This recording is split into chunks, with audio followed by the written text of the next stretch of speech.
If you live in a quiet neighborhood and hear knocking on your door after midnight, don't check who it is. More importantly, don't leave anyone you love alone in the house. Find your phone. Stay together, all of you.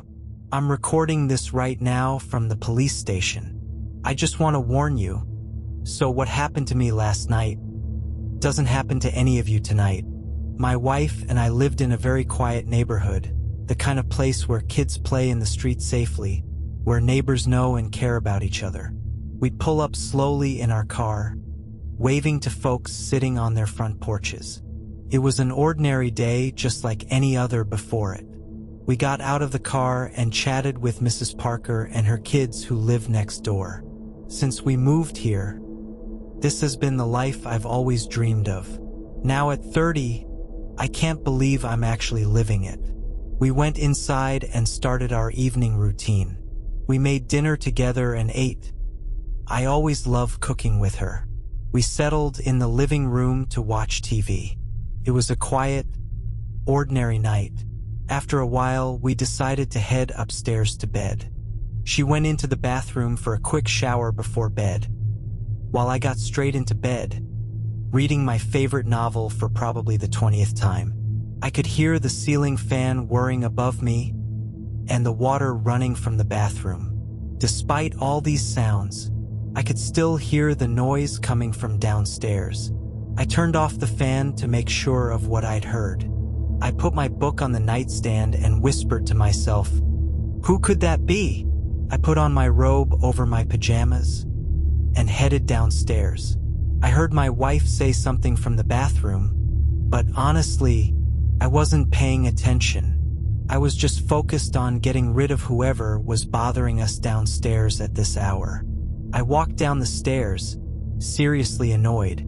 If this was another door-to-door salesman coming after midnight trying to sell me glass cleaner or a smart vacuum, they were going to regret my reaction. I turned on the porch light and looked through the peephole. Nothing. Complete darkness.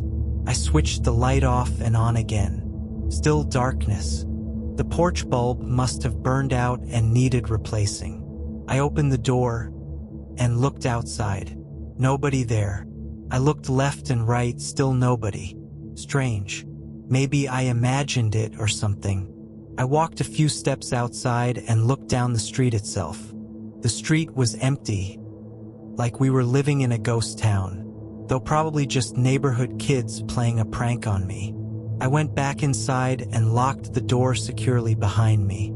I was about to head upstairs, but I felt something odd. My heart felt heavy. My stomach was tight, and that meant only one thing. I was hungry. I walked through the hall into the kitchen. I turned on the light, went to the fridge, and started looking for something easy to make and quick to eat. I made a quick cheese sandwich and stood eating it by the fridge. But after the first bite, I noticed something strange out of the corner of my eye.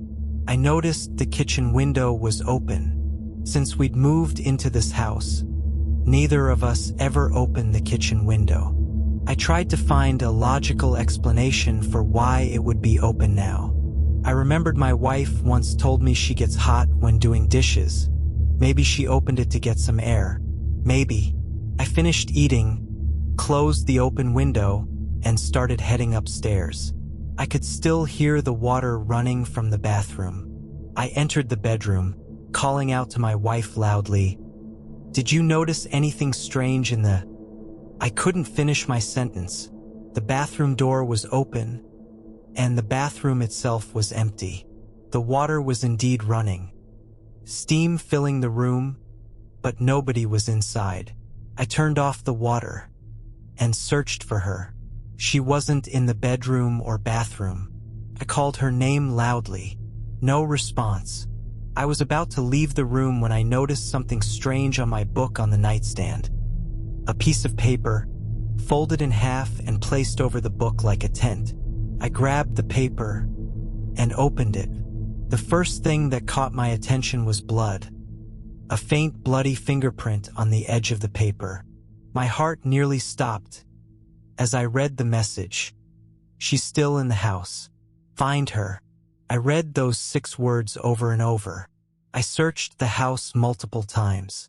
I had hope of finding Amanda hiding somewhere, that this was just a stupid prank she was playing on me. But the room was empty. I searched again inside the closet, behind the books, behind the doors, in the bathroom. I knelt down to look under the bed, anxious like a 6-year-old afraid of the monster hiding under his bed. My hands were so sweaty, I almost slipped on the floor more than once. I lifted the bed skirt and looked underneath. Nothing, just an old slipper carelessly thrown under the bed. I stood up again. This time the fear was replaced by anger. I was genuinely upset. I didn't know if this was a prank and I should laugh and be happy, or if it was real and I should be scared and terrified. I called out angrily and loudly, "Amanda, this isn't funny. Come out from wherever you're hiding right now." Complete silence. "Amanda, I'm really scared. Please, enough." I went out to the hallway and started searching the other rooms one after another. The guest room, empty. The exercise room, empty. The hall bathroom, empty. I quickly went downstairs and searched the rest of the rooms. Still no trace of her. It was like she had vanished, evaporated into thin air. There was nothing left but to call the police. I went back upstairs, and as soon as I entered, I heard the light sound of dripping water. The faucet must need fixing. I walked to the nightstand to get my phone, but strangely it wasn't there. Neither were my keys or my wallet. I searched the dresser drawers, but there was no trace of them. I searched the pants I'd been wearing, but still nothing. I threw the pants on the floor in frustration. I stood there, not knowing what to do. I quickly entered the bathroom and tried to turn off the faucet.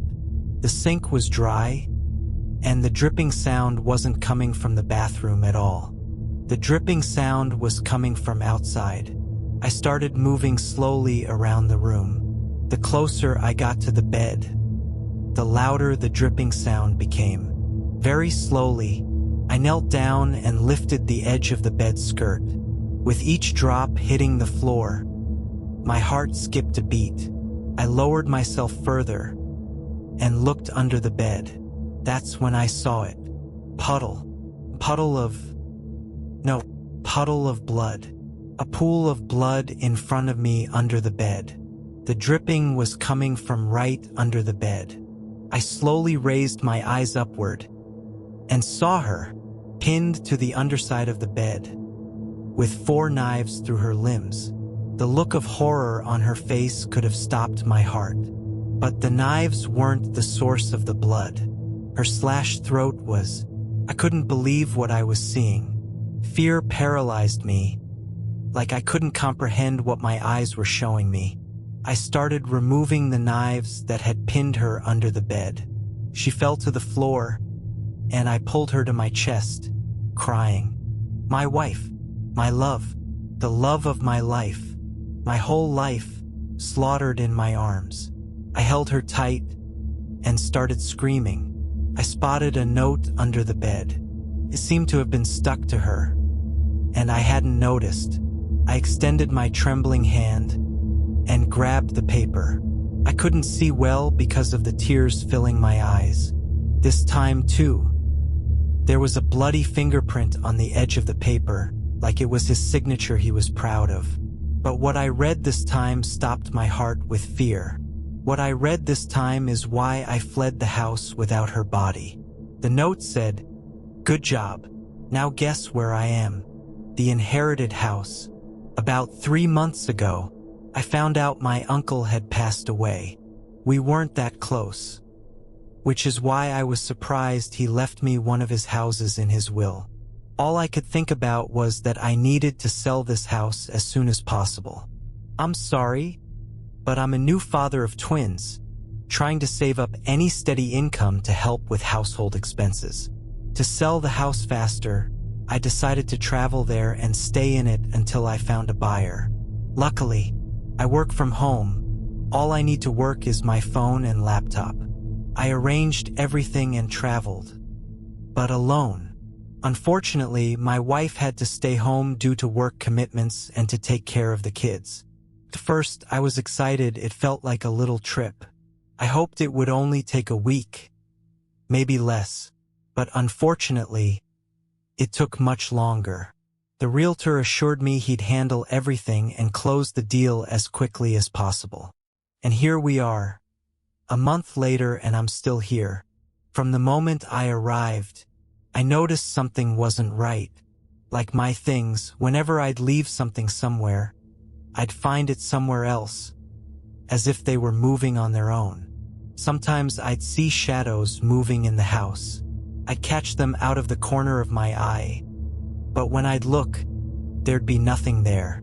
Plus, I'd often lose track of time or my surroundings. At first, I thought it was due to exhaustion and stress. A general feeling of loneliness had taken over me, except for the few times the realtor would come with a client to view the house. This place was the quietest I'd ever lived in, before I went completely crazy from loneliness. One of my neighbors came to visit, a sweet old lady with a dog. She told me she'd been taking care of the dog while my uncle was in the hospital. But now that I was here, it was my right to have Rex live with me. I think the sweet lady's memory was off because she was talking as if my uncle had died last week. Anyway, I loved Rex the moment I saw him. His presence was what would fill my life in this place. Plus, he'd be a nice gift for my wife and daughters when I returned home after selling the house. God, I hope my wife doesn't mind us keeping him. The important thing is the dog felt the same thing I'd been feeling. Something wasn't right happening here. Rex accepted life in the house, but absolutely refused to go upstairs no matter what. That was fine with me. At least I'd always know where he was. Things were going fine. Until the day Rex disappeared. He was standing behind me in the kitchen while I was opening a can of food for him. I turned around for a few seconds to look for a plate to put his food in, then looked back toward him. He was gone. He had vanished without leaving a trace. I searched the whole house. The kitchen opened onto the small living room that led directly to the master bedroom. On the other side, the kitchen connected to the dining room, which led to the main family room with the stairs to the second floor. When you go up the stairs, if you turn left, you'll find a balcony door overlooking the living room, the guest room door, and the entertainment room. If you turn right, you'll find 2 more guest rooms and a bathroom at the end of the hall. And believe me, I searched every single one of those rooms. In the end, I had no choice but to believe he'd gone outside.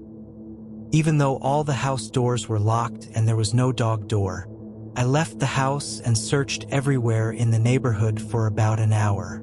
I thought about printing flyers to distribute to houses in the neighborhood, but as soon as I entered the house, I heard Rex's voice coming from the kitchen. No, this doesn't make sense. I searched the whole house. It's impossible he was there and I didn't see him. Anyway, that day I let him sleep next to me in bed. I know that's wrong, but I was worried and anxious, and his presence next to me was somehow reassuring. After that incident, I got busy with work and forgot all about the strange things happening in this house. I was working longer hours and completing larger amounts of work.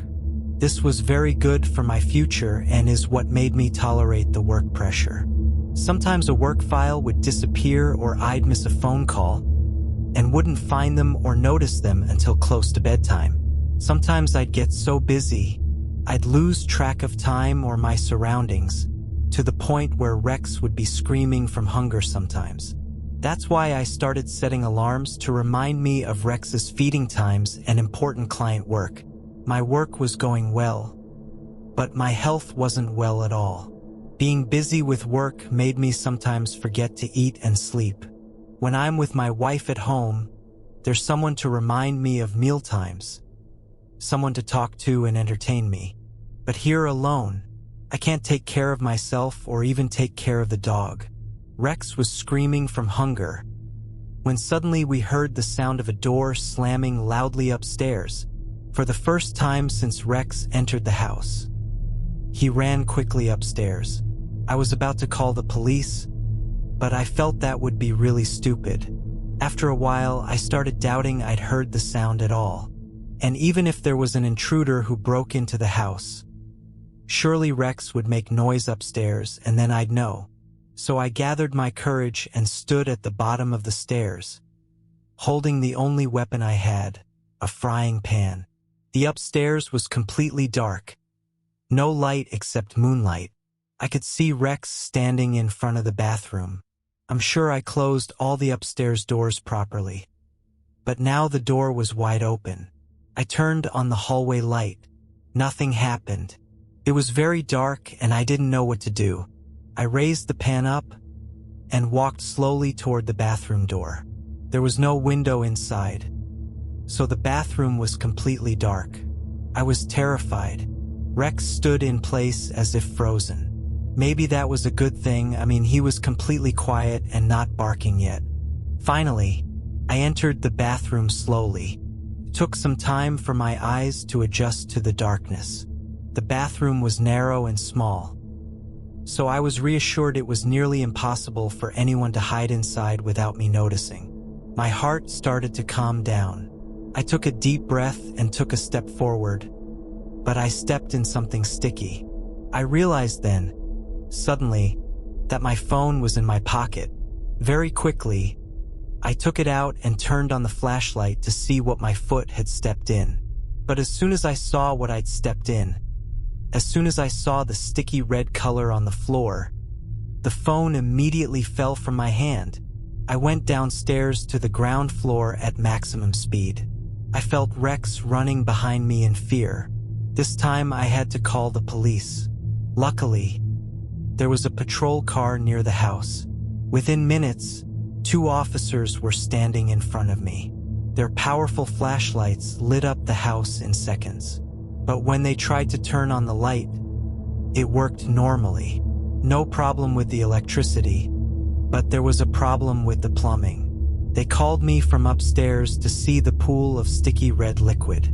I went upstairs after they called me several times and saw that what was on the bathroom floor was just a pool of rusty water.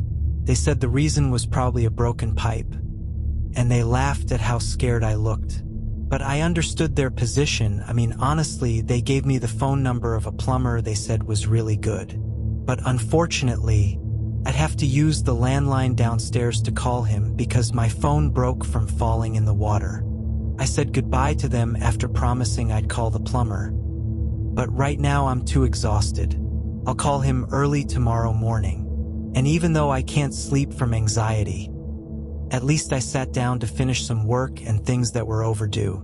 Unfortunately, when I got distracted for a bit, Rex made some mess in the living room. I was too tired and said things to Rex that shouldn't have been said. In the morning, I called my clients and told them I needed a break to rest, both mentally and physically. Luckily, they all accepted the matter graciously and told me this was the least they could do out of respect and appreciation for me and my hard work during the past period. I was sitting idle with nothing to do. I decided to focus on Rex a bit and take better care of him. I played with him a bit, tried to get closer to him gradually to make up for my neglect of him during the past period. That's when I found the first message. I realized I'd been avoiding going upstairs entirely, and I also realized I'd forgotten to call the plumber. I decided that before calling him, I had to go upstairs. I had to see if the situation was still the same or if things had gotten worse. But as soon as I went upstairs, I found the first message waiting for me, written on the hallway wall. "You're going crazy." For seconds, I really felt like I was going crazy. I was terrified in a way you can't imagine. I was thinking that someone had entered my house and written this message on the wall while I was sleeping and unaware of anything happening. I'm a coward. I admit that fear made me a coward. So for the second time, I ran down to the ground floor, and for the second time I called the police. Within minutes, they were at my house. The same two officers from before searched the house slowly and carefully, but unfortunately they didn't find anyone in the house. Everything was locked as I'd left it, and there were no signs that anyone had entered the house by force. The strange thing is that this time they were treating me nicely. Nobody was mocking me or making fun of me. They told me this wasn't the first house in the neighborhood where something like this had happened. A series of break-ins without any theft, without any violence or crimes. They offered that if I wanted, they'd station a service car at the house door tonight. Of course I agreed, but I knew and was certain I wouldn't be able to sleep tonight after what happened. So I called my only friend who lived near this neighborhood, about 30 minutes away. He told me he could host me and Rex for a few days and said he was on his way, asking me to pack my bag until he arrived. I hadn't decided whether I'd come back here or not, so I packed all my bags. As soon as I finished, my friend called and said he was waiting for me outside the house. I hung up the phone and went out to see him. I really needed to talk to someone before I went crazy. In front of the house, there was nobody. My friend wasn't there, nor was his car. I called him and told him so, but he insisted he was standing in front of the house. I asked him to get out of his car and knock on the house door. I could hear him knocking on the door, but on a different house door than mine. I heard the sound of an old lady opening the door for him. My friend asked her about my name and my uncle's name, and she said she'd never heard those two names before. He thanked her, and I heard the door close. He asked me afterward if I'd heard what happened. I told him that maybe from stress I'd given him the wrong address. I gave him the address again, and he said that was the same address he was standing in front of now. I asked him to wait a bit and went out of the house again, this time to check the number written on the house from outside. The strange thing is there were no numbers written on the house or on the mailbox, just a message written in red on the door from outside. "You're going crazy." That's when I knew I had to escape from here. I had to leave here right now. But first I had to take my things with me, and most importantly, take Rex. So I entered the house for the last time. I walked toward my bedroom. My suitcase was on the bed, empty. How? I spent an hour collecting my things and packing them in this bag. How is it empty now? Despite the strangeness of what happened, I decided to focus entirely on my goal. I had to leave here. I put Rex on his leash. He was as anxious as me, maybe even more. I promised him that, after all this was over, I'd make it up to him for 100 things. I took Rex and tried to exit through the front door, but apparently something was wrong because the door wouldn't open. The knob wouldn't turn at all. I was scared, even though having Rex next to me was somewhat reassuring. I knelt down and hugged him. He also needed this hug as much as I did. Whatever was happening, whatever the behavior of the deranged person hiding in my house, I wouldn't allow him or any force on earth to stand in the way of my escape from here. I walked to the back door. I took a deep breath as I said to Rex, "Come on, Rex, we need to go out for a walk." I opened the door, and to my surprise, it opened easily. Rex ran out happily. It had been a long time since he'd been out of the house. I followed him, hesitating a bit. This was the first time I'd seen the house's back garden since I'd arrived. There was an iron fence around the garden, but there was a broken section in the fence, a section big enough to allow Rex to get out through it. I saw a huge tree planted in the wrong place, too close to the fence. Whoever planted it here didn't account for its giant roots that pushed the fence apart a bit. Of course, I assumed the iron gate of the fence would be locked by some supernatural force, like the front door. Therefore, this tree became my only exit from the place. Rex didn't hesitate. He passed through the opening and stood on the other side waiting for me. I knew and was aware that my body was weak and my physical fitness was almost non-existent due to my unhealthy lifestyle. I was climbing the tree, exerting unnatural effort to get over the fence and cross to the other side. Suddenly, Rex barked loudly as he ran crazily toward a nearby hill. I jumped from over the fence and started running after him. He crossed the hill and disappeared over it. Luckily, someone had placed some bricks to make climbing the hill easier. I was concentrating very hard on where I was placing my feet, aware and climbing step by step with utmost focus. And as soon as I reached the top of the hill, I found myself touching a carpet with my hands. I don't understand what's happening. I found myself on the second floor of the house. I looked behind me and saw the first floor. As for Rex, he had completely disappeared. I was frustrated and tired. I sat on the stairs, panting a bit, and started calling for Rex. After a while, the kitchen phone rang.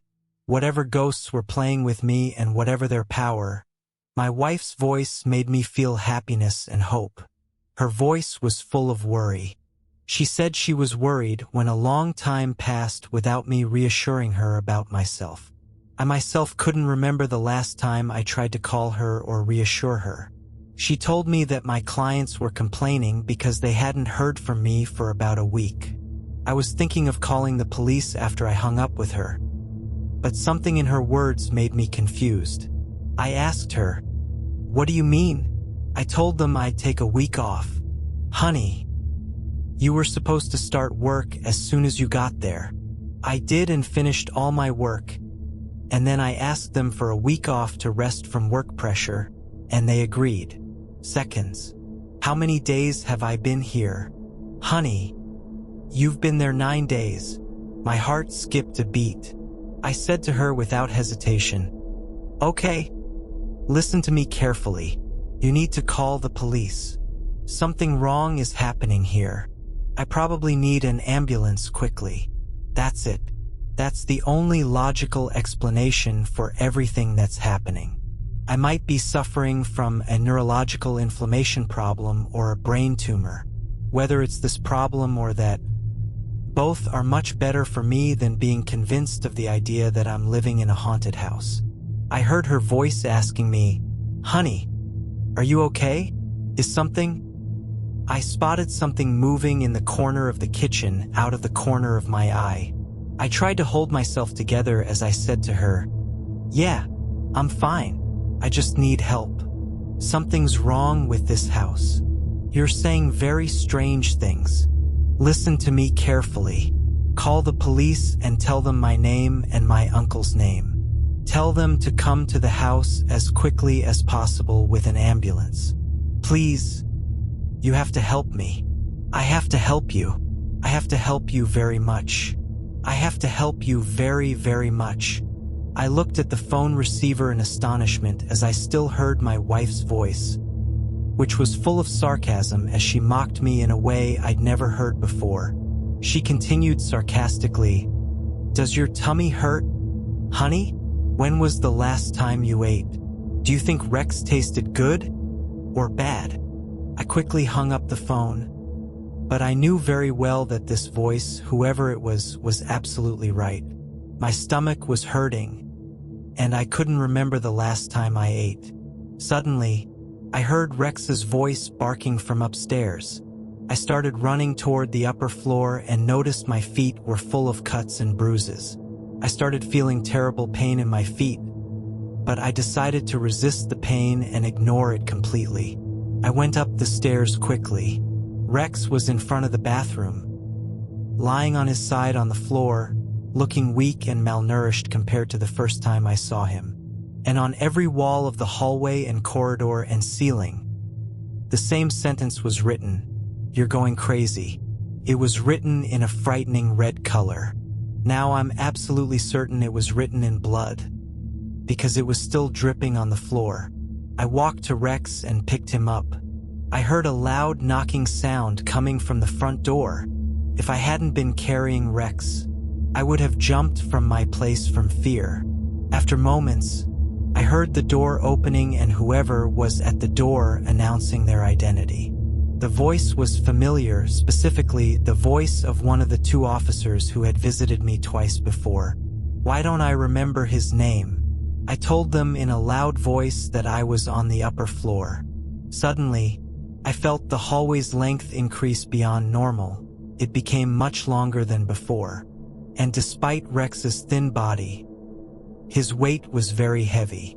I knew immediately this was a game being played on me to prevent me from meeting the officer. So I really did call my wife and asked her to contact the police. True, the ghosts ruined the call in the end, but I really did talk to her. I started screaming loudly as I ran toward the stairs at maximum possible speed. Suddenly, the officer's voice changed. It became a woman's voice. A woman's voice I knew well. My wife. I could hear her saying in her voice, "I'm sorry, but my husband isn't feeling well. He's waiting in the bedroom. Can you help me?" I screamed louder. I wanted to get their attention, but it was no use. I heard the officer say in his voice, "I have to check on him first before he responds." In her voice, "Of course. Come in, please come in. This is a nightmare. I'm living in an endless nightmare. My whole body is shaking, and cold sweat is covering me completely." I tried to run faster, and before my eyes, the hallway was getting longer and longer. I heard a man screaming brutally from the downstairs floor. Suddenly, the hallway returned to its shape, and in an incomprehensible way, I found myself standing in front of the stairs. I couldn't stop myself. I was running at an unnatural speed and fell from the top of the stairs, landing with all my force on top of Rex. He screamed from pain, but this was a good thing. At least he was still alive. As I got up, I saw a pool of blood coming from the corner, specifically from under the threshold of the bedroom door that was locked. From behind the door, I could see the shadow of something. I got up in pain and moved slowly toward the kitchen. I grabbed my usual weapon, the frying pan, and without any sound, started moving toward the room door. I was watching the shadow's movement and monitoring it nervously. Whoever was inside had already killed a man, which meant he could kill me too. And since he killed, that meant he had physical impact. And since he had physical impact, it would be easy for me to overcome him. I raised the pan up, grabbed the knob, and started turning it very slowly. Suddenly, the door opened all the way and I saw the shadow's owner turning to face me. I lowered my pan, because the person in front of me was the officer with a terrifying smile on his face. We looked at each other for seconds before my eyes slowly moved to the knife embedded in his chest. My hand was still holding the knob. He fell to the floor. At the same time, I also fell. Apparently, I was still holding the pan in my hand. I could feel its weight in my hands. But there's a strange memory haunting me. A memory where I see myself going to the kitchen to get a knife from there. Did I go crazy? I looked at my hand and saw it. The knife. I was holding it in my hand. I threw it on the floor and crawled on my back outside toward Rex. He wasn't moving. I sadly put my head on his side. His body was still warm, but he wasn't breathing. I didn't know what I was supposed to do.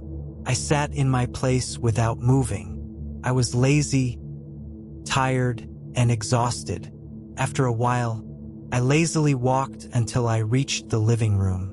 I sat there without moving until night fell and I slept in my place on the couch. When I woke up, I stayed sitting in my place without moving for a while more.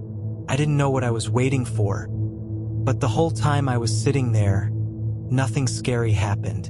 And honestly, I wasn't in a hurry. Rex's body and the officer's body were waiting in the room. I had to act. I had to do something. I felt dizzy as soon as I got up from the couch. This is a problem from sitting for a long time without moving. I searched the house until I found a shovel in a small shed. The shed was in the back garden. I dug a big hole, and that in itself was a very exhausting thing, but I resisted until I could dig a hole big enough to bury Rex. I decided to bury him first, then find something to eat, then bury the officer. I carried Rex's body and walked to the back garden. His body was still warm. It was very hard for me to believe he was really dead, but that's what happened, and his body was in my hands. I put him in the hole and started filling it in. When I finished, I entered the house and walked to the kitchen. I opened a cabinet. The house was completely quiet. Quiet in a frightening way. Are the ghosts here trying to turn me into a killer? Is that their goal? Okay. When will they leave me alone? At the right time and before I went crazy from hunger, I found a can of beans. I opened it and ate some. I was very hungry, and after a while, I stopped eating. I asked myself an important question. What guarantees that I'm really eating? Couldn't I be eating a can of rat poison? I still don't know exactly what these ghosts' power is. I imagined if they could turn the food in my mouth right now into worms, huge worms moving. As soon as I thought of that idea, I completely lost my appetite. Okay, I'm not hungry anymore, and now I have to focus so I can escape from this place. I got up from my place and started walking toward the house door. It was wide open. I stopped in my place before reaching it. This is definitely a trick from them. Surely the door will close in my face before I reach it, or something will prevent me from reaching it. I felt a cold breeze coming from the door, which meant the door was really open. But I was terrified. I was afraid to move from my place. This was the hardest situation I'd been through in my life. All my senses were deceiving me and playing with me, but my desire for freedom was stronger than all of that. I started moving. I left the house slowly. I saw the police car that had been parked in front of the house. This door was open, and its keys were hanging in the door. I started thinking, what happened here? Could the officer actually have been a secret serial killer? Maybe he was the one who killed all the residents of this house. Maybe his victims' souls wanted revenge on him. That was the only thing I could think of the whole time. But it doesn't matter what happened here. The important thing is this is my chance, and I have to seize it. I got in the car, started it, and drove. I left the whole neighborhood without any problems. I was in a city strange to me, driving a police car belonging to a murdered officer with no money, nothing with me, and most importantly, I didn't know what to do now. I kept driving the car. I felt happy that I'd finally managed to escape from that cursed house. Finally, I could see sunlight. I kept driving. I turned left, turned right, turned left, turned right, left, right. I had no idea what I was supposed to do now, but I suddenly realized something important. There were no cars on the road. Where were the people? Where was I? I felt like I couldn't breathe again. My body started relaxing in the car seat, as if I was sitting on the couch in the house. As soon as I thought of that idea, I found myself actually sitting on the couch in the house. Both my hands were raised in front of me as if I was holding the car's steering wheel. It turned out all that distance I'd traveled was an illusion. I started crying from despair and frustration. I started screaming with fear and anger. How long had I been sitting here thinking I was driving the car, moving my hands in the air like I was holding a steering wheel like a madman? Enough! I tried to remember how I got here. Did I come by plane or by car? I don't remember. Maybe I've been here my whole life. What was the realtor's name who was supposed to sell the house? Was he even a man or a woman? Did I even meet him? Did I meet him once or several times? Why don't I know this information? I don't remember my wife's name. I don't remember my daughter's names. Am I even married with kids? Am I even human? Do I exist? But wait, I'm writing. I'm writing, and as long as I'm writing, I know I exist. But who are my family? What are their names? What do they look like? Was I a child at some point? Why don't I remember anything about my childhood? I only remember the house. I only remember the terrifying nightmares. I don't remember anything except here. I'm very tired and can't concentrate. I hear terrifying sounds. The sounds are increasing and getting louder. I know that if I stop writing, I won't exist. But I don't know what I'm supposed to say anymore. I can't find anything to say. My hands hurt, and I'm tired and exhausted. I'm sorry I let everyone down. For the last time, goodbye. Note: this isn't a suicide note. The Broken Man.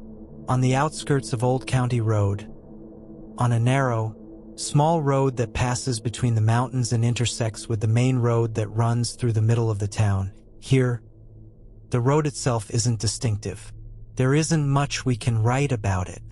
Some old wood pieces placed on both sides, left and right, to mark the road, and a few signs hanging on huge tree trunks warning people against wandering in the mountains. Because the mountains are full of swamps, and the swamps are full of strange and dangerous creatures. One wrong step would be enough to turn you into the next dinner for those creatures. And people really do stay away from the mountains and swamps, not because of the alligators or snakes living there, but because of something else. Stalker Road is very famous. Everyone who walked it at some point said the same thing. We felt a frightening presence. We felt like someone was watching us as we walked. We felt like someone was walking behind us, and a few of them said they heard the sound of footsteps moving above and below the trees. But most likely, these are all just hallucinations. Why? The answer is simple: because we all know the Broken Man is silent. You're not supposed to know of his presence. Don't ever try to look at him. You'll feel his presence without looking. You'll feel his presence when all the hair on your body stands up, when the cold shivers of fear run through your whole body, when your heart skips a beat, when the sound of your breathing gets louder, when the blood dries in your veins. You'll feel scared and terrified and want to escape, want to run. But don't forget, the Broken Man hates it when his victims run. Very few people had the courage to look at him. Their testimonies are scattered and random. Some of them say his skin color is black as coal. Others say his color is crimson, huge, much bigger than a normal human. His hands are long and deformed, broken, and despite that, he drags a tree trunk shaped like a baseball bat behind him.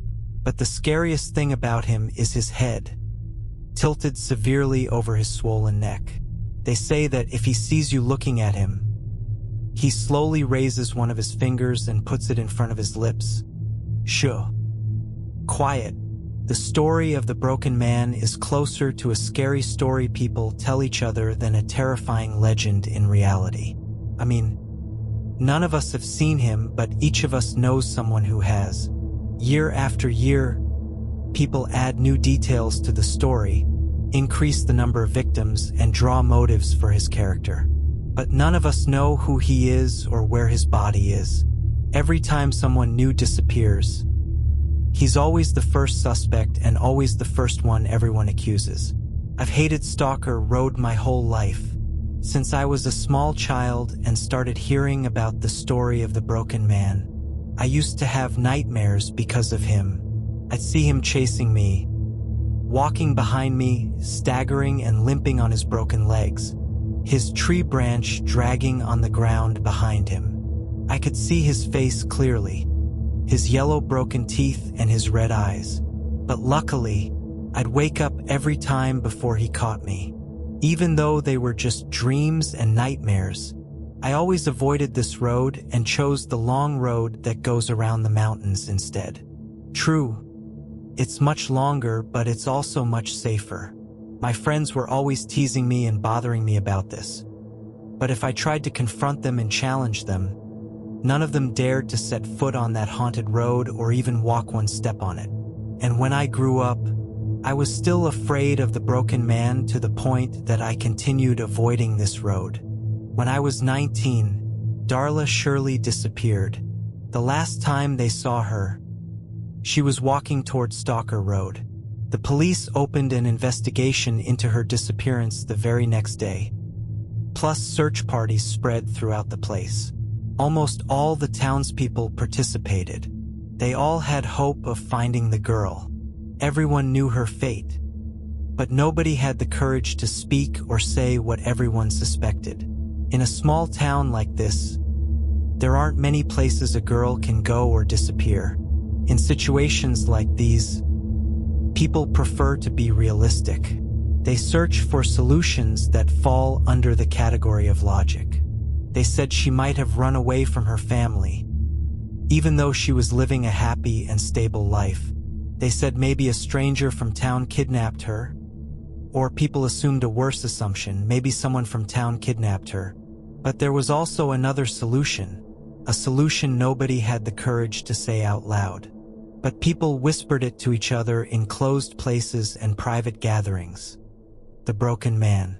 The matter seems ridiculous, I know, but in small villages and towns, people believe in these things very much, especially in a town like ours. The matter is really serious. All the residents started being overly afraid for their children after Darla's disappearance. They warned their children well, advised them to avoid deserted roads, stay away from strangers, and know every step they took. But even the rational ones were warning their children about something specific. Under no circumstances should you walk on Stalker Road. And in fact, they didn't need to warn them about this because they had no intention of going there at all. But things don't go the way we want. I was working at the main grocery store in town, full-time. I'd finished high school last year and had no intention of going to college, honestly. So I decided to play it safe. A normal job with a decent salary, enough for me most of the time. I worked the night shift. I'd arrive at the store in the afternoon and close at 9 p.m. The store was close to home, about 20 minutes. No more. And I loved to walk. I'd play songs on my Walkman, wear my headphones and walk slowly while watching people. Usually, the road was quiet and empty, and that didn't bother me, honestly. It was Sunday, the day the car stopped next to me. I tried to ignore it at first, but it kept walking next to me very slowly. I looked at the car and saw him wearing big sunglasses, leaning in his seat to look at me, holding the car's steering wheel with one hand confidently. The certainty meant he wasn't anyone I knew. This was the first time I'd seen him. I turned my face and continued walking. I don't know what reason was making him smile that stupid way. After a bit, he pointed at his ear, so I understood he wanted me to remove the headphones so he could talk to me. I removed the headphones so I could hear him clearly. He asked me, "You sure you should be walking on this street alone at this late hour?" I nodded my head lazily. "It's a normal, nice day. The weather's nice, and the sky is clear," he continued. "Everyone's scared and worried because of that poor girl's disappearance. It's not safe at all to walk alone on the street right now." "No, I'm fine, thanks," I said seriously and sternly without smiling, hoping he'd feel I didn't want to talk to him more than this and that this conversation needed to end here. But apparently, he doesn't understand easily because he continued, "It's okay. You're going to town, right? I can give you a ride, by the way." "No, thanks." "You sure?" "I don't mind. I'm going to town anyway." "Yeah, I'm sure." "Okay. Suit yourself." I felt relieved at just the thought of him leaving me alone and going his way. I put the headphone back on my ear, continued the songs I was listening to, and walked a bit faster to hurry home. But as soon as I walked a bit, I saw his car was parked on the side, and he was standing behind it with his arms crossed in front of his chest, leaning against the car. The speed I was walking at became slower, bit by bit. "I swear I can't leave you alone on this deserted road," Get in. Come on. I stopped in my place, my whole body shaking nervously. All that was between us now was just an empty road. Nothing more or less. To the right was an empty, open field, and to the left was the beginning of Stalker Road. Sarcastically, he said to me, "What's wrong? You look scared of me or something?"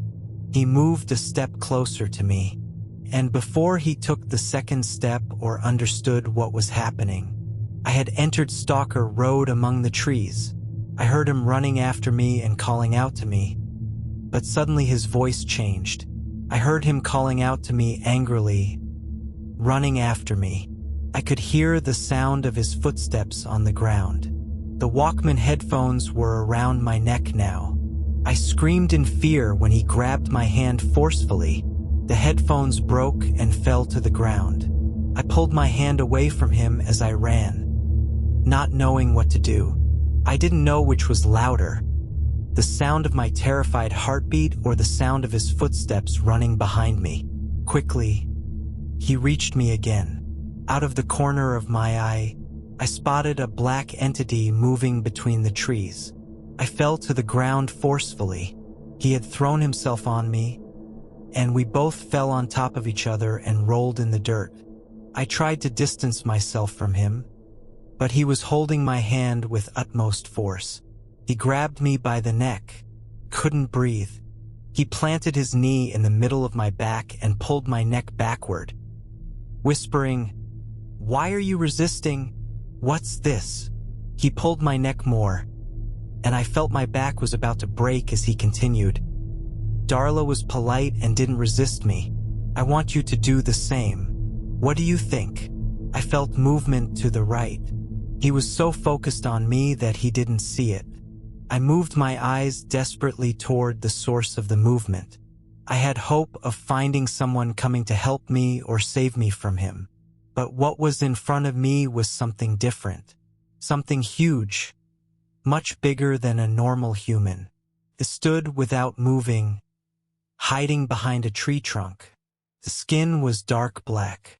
Its hands were long, twisted at a nearly impossible angle, as if they were broken and left until they healed in this terrifying shape. Its head had not a single hair. When my eyes met its eyes, it smiled slowly, a smile that showed its yellow broken teeth. I tried to call out to it, but I couldn't. All that came out from between my lips was a muffled gurgling sound. It slowly raised one of its fingers and put it in front of its lips. Quiet. The person attacking me turned me on my back. He was sitting on my chest, both hands around my neck, choking me. I tried to breathe, but he was stronger than me. Not a single drop of air was reaching my lungs. I was resisting him without looking at him, and my eyes were fixed on something else entirely. The broken man was standing behind him now, raising his tree branch up in the air. The sound of the attacker's skull breaking under the heavy tree trunk was terrifying. It made my whole body shake. The man on top of me, his eyes widened in astonishment as he slowly fell to the side, and his brain couldn't comprehend what happened. The broken man raised his branch again in the air. This blow was fatal. The man fell off me, his face toward the ground in the dirt. The back of his head was broken and full of blood. I quickly crawled backward, crying from fear, trying to escape as fast as possible away from the broken man. Afraid of being his new victim, afraid he'd raise his branch up again. But the broken man remained standing in his place without moving. He was looking toward the man lying on the ground before slowly moving his eyes to look at me. His face was terrifying and scary, full of bruises and horrible wounds. But his eyes were different. They were full of warmth and kindness. I struggled to stand up with difficulty, my whole body shaking. I brushed off my clothes and looked toward him again. But the road was empty. The broken man had no trace. I went back toward the store because it was close to the store owner's house. It was right next to it.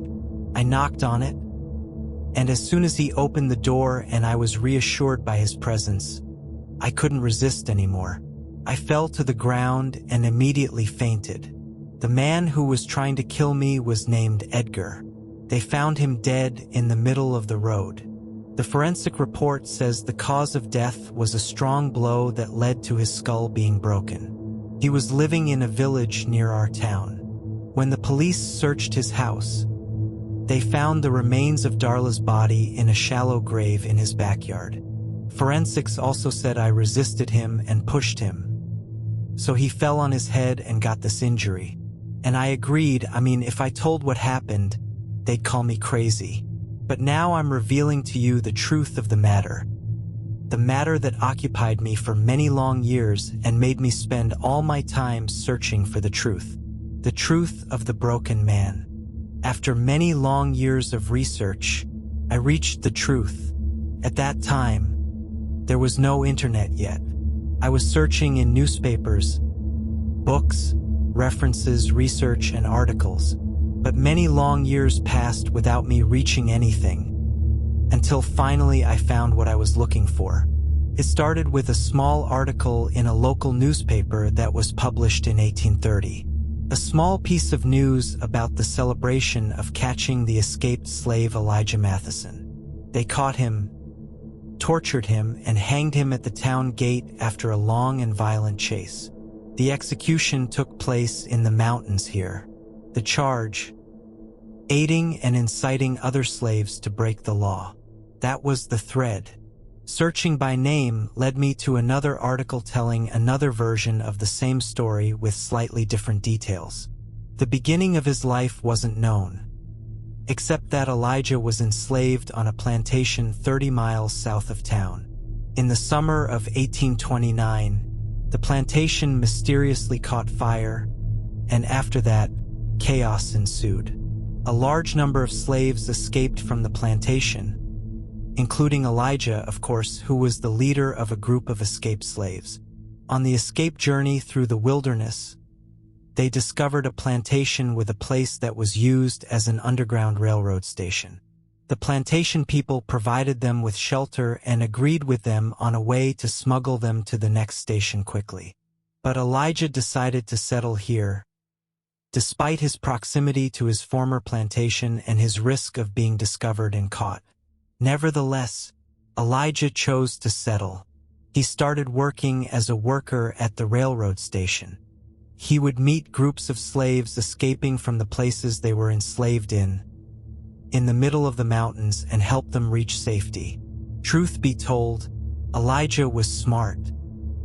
He would let the remaining slaves walk in a group alone together, and he would move on top of the trees and among the branches with agility and speed. This was so that if someone caught the group, they'd be so focused on them that they wouldn't feel the single person who came down from the tree and stood behind them, raising a tree trunk shaped like a baseball bat up in the air. And if any of his fellow slaves tried to talk to him while he was up in the trees, he would slowly raise one of his fingers and put it in front of his lips. Shh. Quiet. He saved more than 50 people, men, women, elderly, and children, all of them the same way. He helped them free themselves from their slavery and escape to safety. That safety became our town now, and the road they escaped on became Stalker Road. In February 1830, one of the slaves he was helping escape betrayed him. He reported him, and the owner of the plantation he escaped from was able to attack him with a large number of his men. And because numbers overcome courage, they were able to overcome him. The old man who owned the plantation where he was hiding and his wife were executed for treason, and their plantation and land were burned. As for Elijah's fate, it was worse. They used huge hammers to break his hands and legs. They tied him and dragged him through the mountains with 2 horses on the same road where he used to help people escape. And apparently, they felt this wasn't enough, so they took turns beating and whipping him until his features almost disappeared. They hanged him at the beginning of Stalker Road, leaving his body hanging as a warning to any slave thinking of escaping afterward. There's nothing written after that about the fate of his body, but some rumors say his body started decomposing. A group of slaves he'd previously helped escape came down, took down his body and buried it properly. Other rumors say the body remained hanging and decomposing until the rope rotted and broke. True, I don't know what happened to his body, but I know what happened to his soul. Despite everything bad that happened to him in his life, his soul continues its mission without stopping, protecting travelers who want to walk on his road and ensuring they reach safety. Everyone says his name is the Broken Man, but that's not the truth.